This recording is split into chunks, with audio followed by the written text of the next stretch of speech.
ان کے اعمال میں سے کچھ کم نہ کریں گے. ہر شخص اپنے اعمال میں پھنسا ہوا ہے، اور جس طرح کے میوے اور گوشت کو ان کا جی چاہے گا ہم ان کو عطا کریں گے. وہاں وہ جام شراب کی چھینا جھپٹی کریں گے جس کے پینے سے نہ کوئی لغو بات ہوگی اور نہ کوئی گناہ کا کام. اور نوجوان خدمتگار جو ایسے ہوں گے جیسے چھپائے ہوئے موتی جو ان کے آس پاس پھریں گے، اور ایک دوسرے کی طرف رخ کر کے آپس میں گفتگو کریں گے.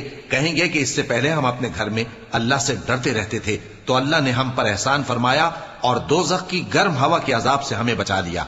اس سے پہلے ہم اسے پکارا کرتے تھے، بے شک وہ احسان کرنے والا ہے، مہربان ہے. تو اے پیغمبر تم نصیحت کرتے رہو، تم اپنے پروردگار کے فضل سے نہ تو کاہن ہو اور نہ دیوانے.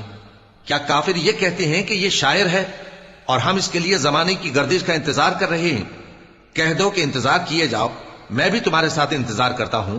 کیا ان کی عقلیں ان کو یہی سکھاتی ہیں یا یہ لوگ ہیں ہی شریر؟